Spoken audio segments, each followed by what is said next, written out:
A very special edition of the Locked On Nationals podcast today. I am Josh Neighbors, your current host. Joining us today, it is the future host of the Locked On Nationals podcast, Ryan Clary. We're going to get to know Ryan, but first, this. You are Locked On Nationals, your daily Washington Nationals podcast, part of the Locked On Podcast Network, your team every day.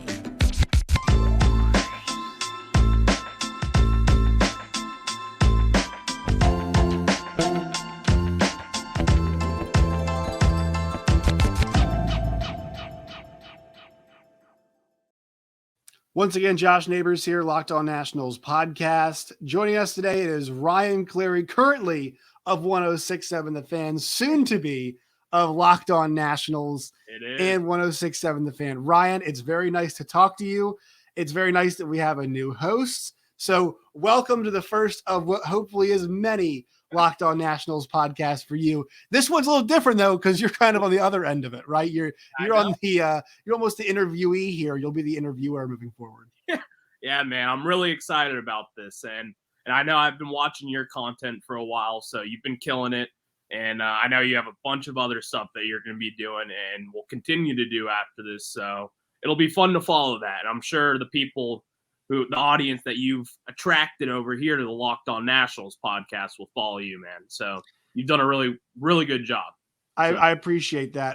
I think what's going to be interesting about this, look, I think people who listen to this podcast would tell you that I don't necessarily not pull for the Nationals. I mean, it's good for business when the Nationals are good, right? It's better when the team is good. It's better, for, everybody involved. You're covering the team. But I am not a Washington Nationals fan. You are. So tell us about your relationship with the Nationals, how long you've been a fan, all that kind of stuff, so the folks can get to know your relationship with the team. Well, so I'm 22 years old. So I kind of, there's a lot of older fans in this area that grew up with the Orioles and had to make that transition to be a Nationals fan once DC finally got their team. But for me, I grew up with it. For as long as I can remember, I was 6 years old at the time when the Nationals came here. I remember that day. I was there for opening day at RFK Stadium with President Bush throwing out the first pitch. It's something that I remember very well. You still had the burgundy and gold seats up in RFK Stadium from the 1991 season with the then Redskins. So that's always been kind of funny to me, the burgundy and gold and then the red, white, and blue team playing on the field. So right. It's just something that was born. It was in my genes to be a DC fan. And once we got that team, it was a no-brainer for my family and I to make that, or for me to just hop on the bandwagon for the Nationals. So my dad had to make the switch from the Orioles to the Nats. Right. Yeah, I mean, for me, I guess for me it was the thing was, so I'm 25, so I was a little bit older than you. So I had kind of made the choice already, right? We had growing up in Richmond, we had the Richmond Braves. And so, Virginia was a lot of Braves and a lot of Orioles fans, like you mentioned. That was kind of the predominant teams that you got. But once the Nationals, got there, I mean, DC is such a great sports city, as working in it. And the Nationals, they had to earn that respect. But you watched it all happen, right? You watched them go from the other team that had young guy in Ryan Zimmerman, and then became the team leader, and then the young guy in Steven Strasburg, and they kept building. And I feel like Jason Worth was kind of a big moment, right? A signing like that meant the Nationals were here to try and win, and not just win divisions, but win championships. And obviously Bryce Harper then comes next, and then we get the next iteration, making moves for guys, like signing Juan Soto International, but then making moves for guys like Max Scherzer, obviously Patrick Corbin, not great now, but you kind of saw the entire evolution and go from pop-up team, expansion team, not really expansion, but team that moved to, world champion. I mean, make that entire journey with the team. It's nuts, man. It's kind of crazy to think that they've already been around for what, 17 years now at this point. And so I think about it, and I still remember that first day when Charlie Slows, the Nationals play-by-play guy, was baseball is back in Washington, D.C. And everyone was going nuts at the podium there at RFK Stadium. I mean, this is a baseball town, in my opinion. I think we're a strong baseball town that's molded with the Nats. And something, credit to the organization, they've done a great job in connecting everyone. They have a beautiful stadium inside DC that, I mean, it's primo location down the street from the Capitol. You're right near a metro stop. There's plenty of other different options. There's bars around the area. There's office buildings. There's everything that you could have wanted. And so it's just been crazy to see how it's developed, and the whole fandom and the fan base is still here till this day. You're still getting 20,000 people at a game every now and then with nothing to look forward to. So it's just cool, man. I'm really excited about this. Thinking about, I guess the big thing that I've been talking with so many people about is the Juan Soto trade. We're still obviously feeling its effects. It's going to be felt for a long time. And, did you think it was a deal? Because I think a lot of fans have felt like they should not have made that deal. I was of the mind that they should probably have waited until there was a new ownership, just so it's, you kind of let them make the decision on an asset like that. I actually think in the end, I kind of agreed with what they did. I just thought, look, one player was not going to help this team. I mean, they're so bad. One guy was not going to help this team at all. Yeah. And they needed to, I mean, they really did help out every single area of this team, whether it's getting a guy who's a veteran like, Luke Voigt, who's still under team control, to getting prospects that, get left-handed pitching. They got right-handed pitching. They got a bunch of, a guy in the outfield, a couple outfielders, get a guy to play shortstop as well. I mean, they really got a little bit of everything. And so you say, all right, this does make sense, but it's tough to let a guy who's looks like he's on path to be a first ballot Hall of Famer, let that guy go. Yeah, it's always tough. And everyone's like, you can't trade Ted Williams. You can't. And it's like, yeah, I get that argument, and it makes sense. But at first, I thought the same way with you. It's like, why would this ownership want to make this decision when you're about to be selling the team?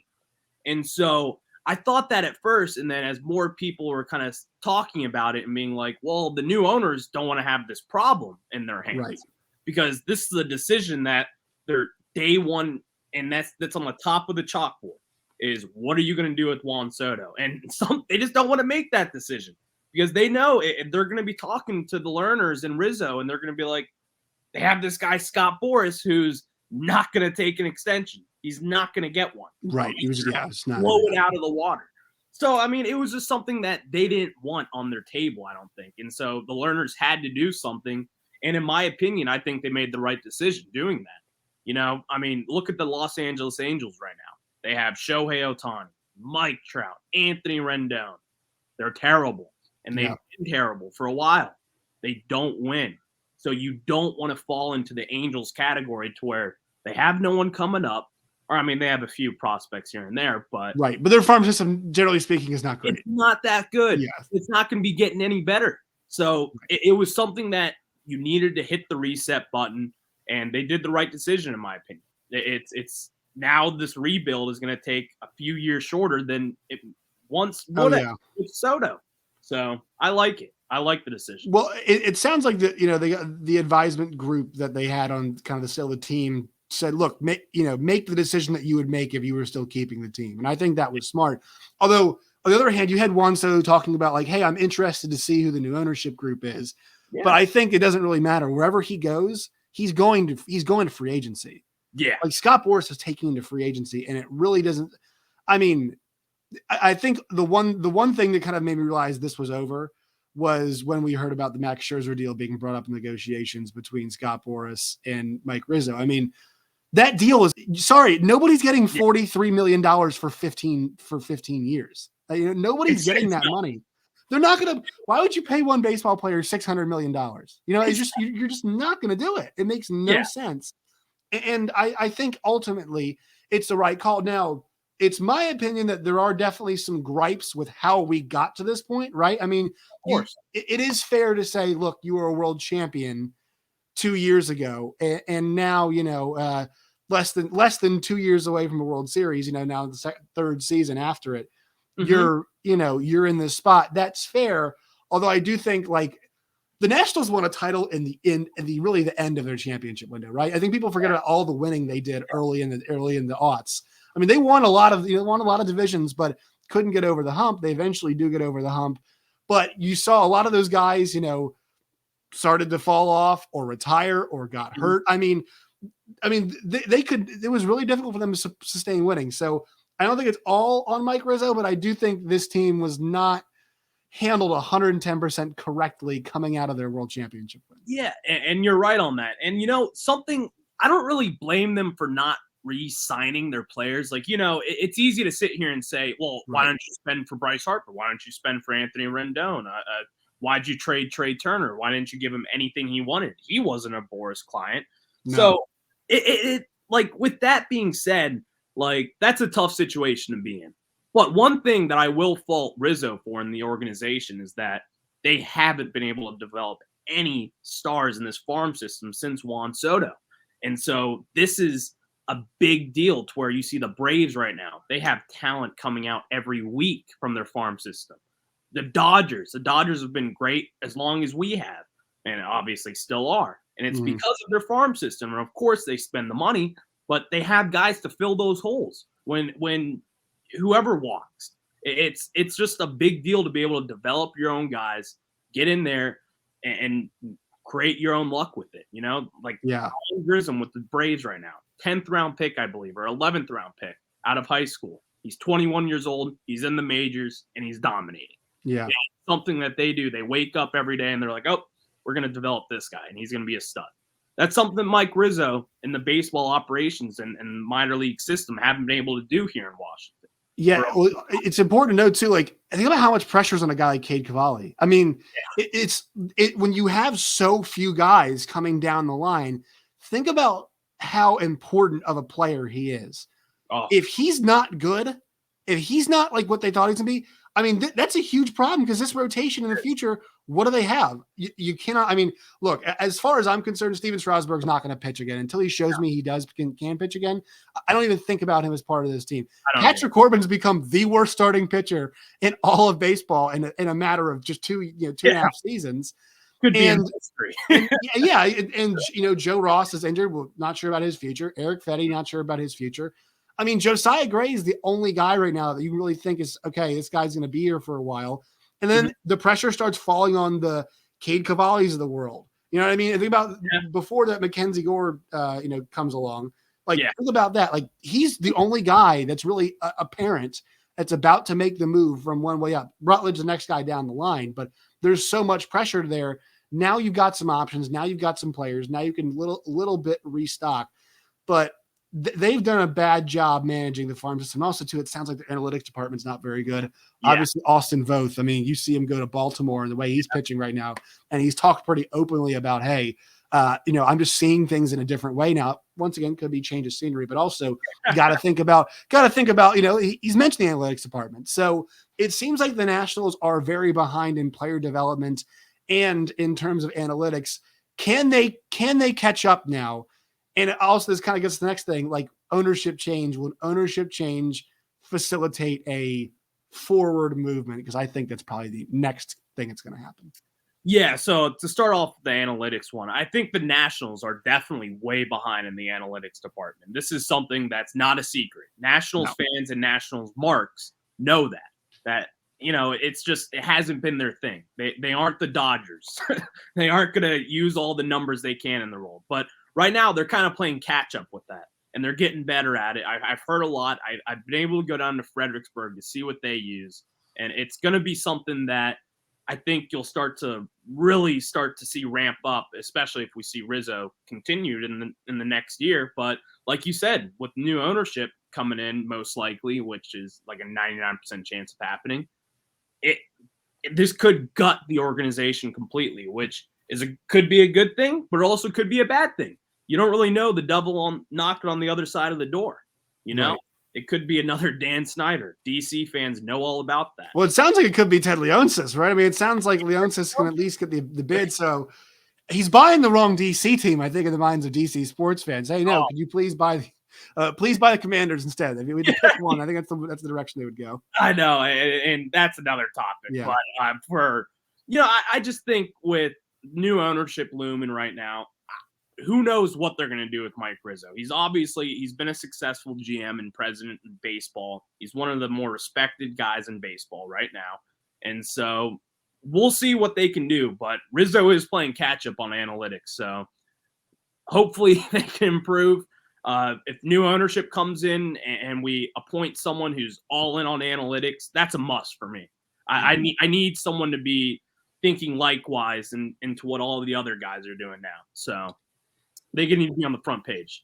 If you were to, I'll ask you a fan question now. If you were to buy a Nationals jersey, whose jersey are you buying right now? Wow. Right? This is one of the big questions. It's like, you're not going to buy a Nelson Cruz jersey. No, I'm not. I love old. Cruz. He's old. Yeah, he's old. He's probably not going to be around much longer. Exactly. You're not buying a Victor Robles jersey. Oh, no. You're not going to, and that's like the other guy who's been he's the only position player who's like long tenured, right? It's the only guy out there who's been, you're not going to buy a, I'm just trying to think of it. K-Bet Ruiz and Josiah Gray are like the two. Yes. And right. I honestly right now, I would do K-Bet Ruiz. Yeah. And I see a star in him. Yeah. It's like as a defender, he's a plus defender. He's got a great arm. He's got a great hit tool. And I think the power is going to really develop as he ages too. And he's a young guy. He's still getting in the reps, but you ask the pitchers, you see them talk about him and the way he calls games and the way he has command behind the dish. It's something special with him. So I think he's going to be hopefully the longest tenure Nat 10 years down the road. Hopefully we don't lose him as well. But he's someone that I see that he's got to be the glue to this team. I think he's got to be a keeper. It's really important to have a catcher back there working with the staff, getting those reps in, like you see with Yadier Molina in St. Louis. That's why they've been able to figure out pitching forever. It's because they have a glue behind the dish, and that's a big deal with it. Well, we're starting to see the import. Catchers are getting, Adley Rutschman, obviously, his ascension has shown you how I think there is a big gap right now, a big hole at the catcher position. And that's why you're seeing guys get a lot of money. It's why you saw James McCann get paid a lot. It's why you saw JT Realmuto get paid a lot. It's why you saw a guy like Henry Davis from Louisville get drafted first overall last year, a couple of years ago, for what year it was. Mm-hmm. But it is such a premium position. I think about this all the time. Like, okay, you have to call game for a bunch of different guys. Yeah. So not only that, you have to worry about yourself. You have to worry about the hitter. You have to worry about the guy who's in the mound. You have to flip guys who are on the mound. You got to make sure the defense is lined up in certain situations. And then you got to take care of your business at the plate after that. That's what makes guys like Buster Posey such marvels. The fact they're able to be so good for so long. That's why these guys are so, it's such a premium position. Now, I think the Nationals could have gotten more. We saw that they cut Donovan Casey the other day. I thought the Nats could have gotten more out of that Trey Turner, Max Scherzer trade, but I do think K-Bet Ruiz has a chance to be a really, really strong player at a position that, let's be honest, it's a pretty down time across the league right now. I think at the catcher spot, I don't think there's a lot of great catchers in this league right now. And so, I think that I think he's a really exciting player. Would you get a CJ Abrams jersey? Would you get a jersey of a guy who has not even played a game yet? Would you get a James Wood Nats jersey? A Robert Hassel III jersey?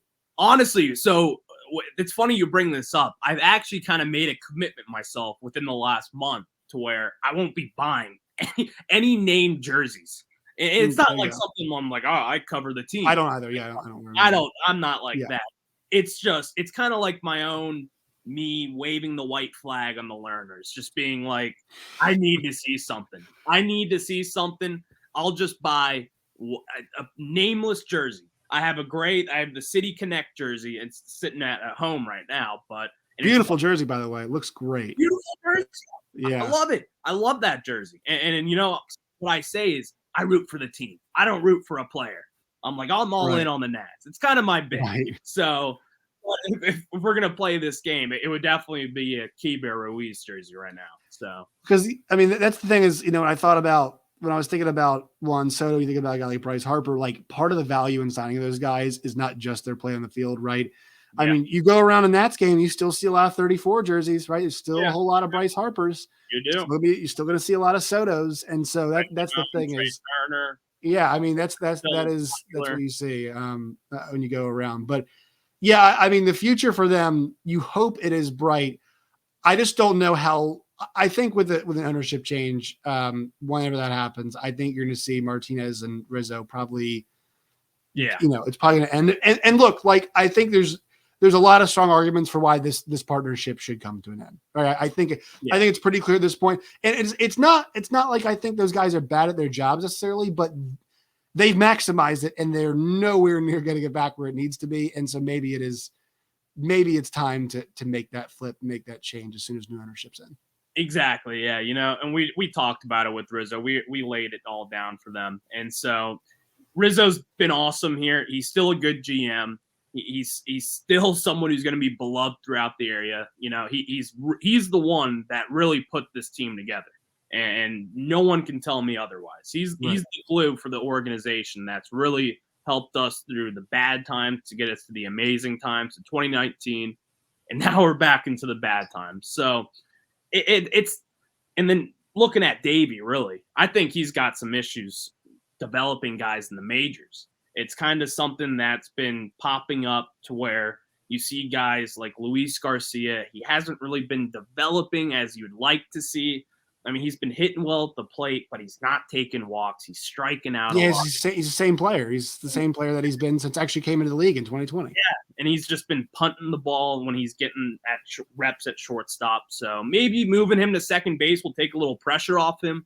But then again, it's someone's going to have to take the blame for it, and I think that's going to fall on Davey. To where well, you even see decisions, the other day, like the Mason Thompson move was head scratching. I mean, yeah, for Jake McGee, what is Jake McGee is in his late 30s? What's he going to contribute to this team anytime soon? Mason Thompson's got a potential future. He was a guy that he's a pitching prospect you traded for. You traded Daniel Hudson for, and he got some run. He's been pretty good. Yeah. What are you doing sending him down for a guy like a Jake McGee? There's no point. There's absolutely no point to that, man. I've been asking the same question. And then when I see tonight, like Anibal Sanchez going out there off the mound. A joke. What are we doing? Joke. He's 38 years old. I love Anibal. 2019 legend. Yeah. Put his jersey in the Raptors for all I care.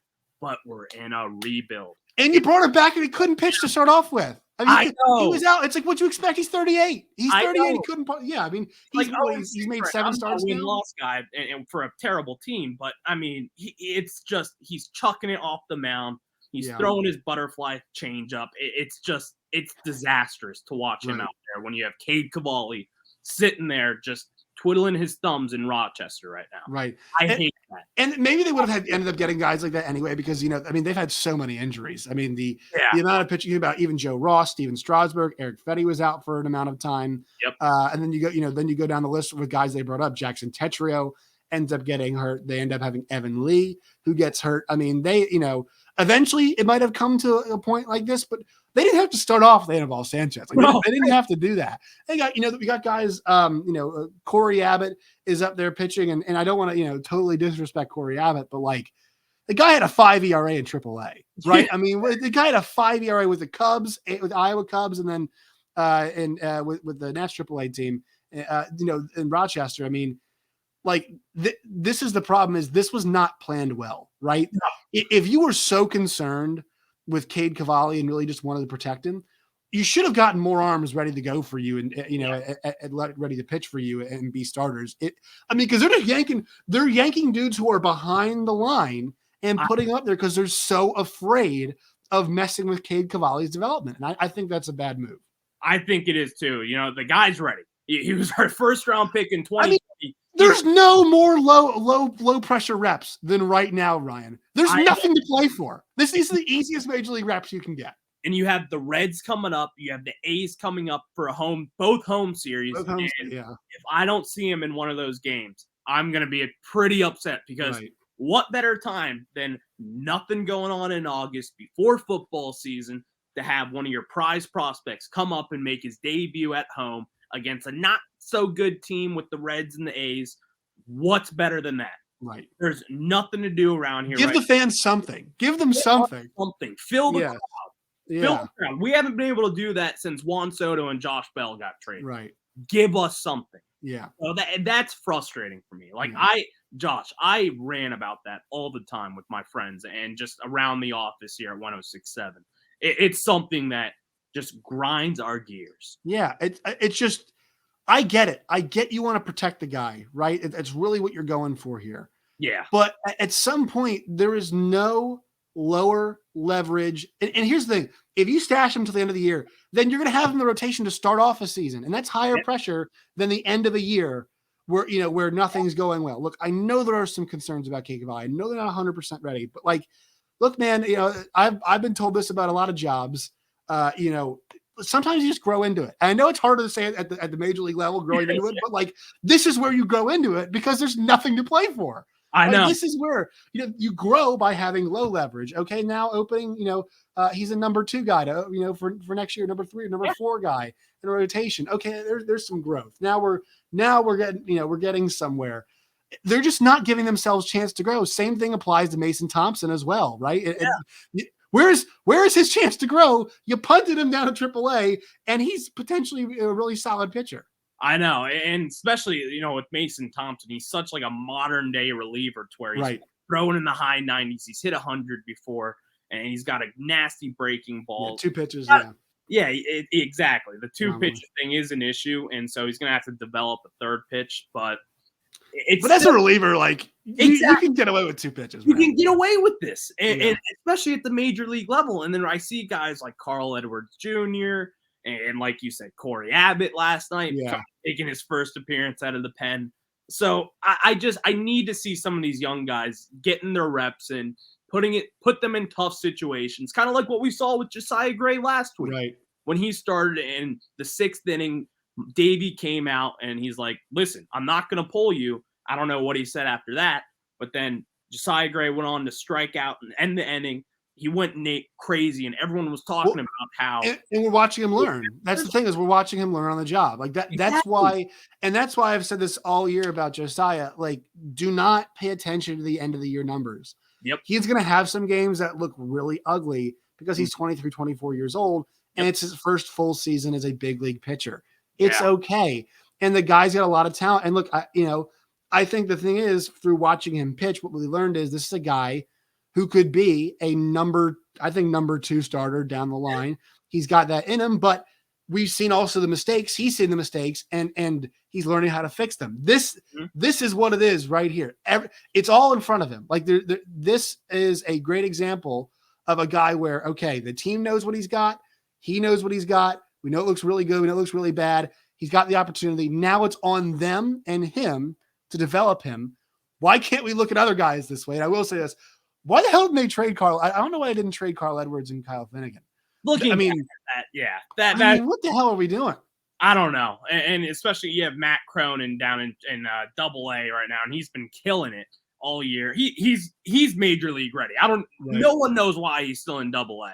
Or he's been up and down to all sorts of levels at this point. But he's ready to go. He's been dominating. He's getting strikeouts. There's other guys that can come up to fill these voids that you would have trading Kyle Finnegan, trading Carl Edwards Jr., and maybe Victor Arana. Who knows? Who knows what chipped off? But yeah, I thought they should have traded at least 2 or 3 of Cishek, Finnegan, and Edwards. Yeah.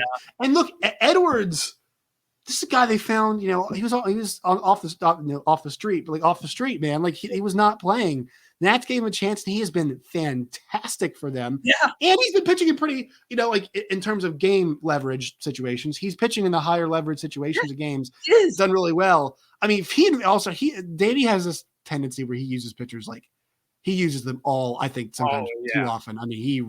Guys like, I felt like Wander Suero pitched like every game a couple years ago. Like I felt like it was like, okay, and any situation, anytime Wander Suero. That's how I feel about Victor Arana this year.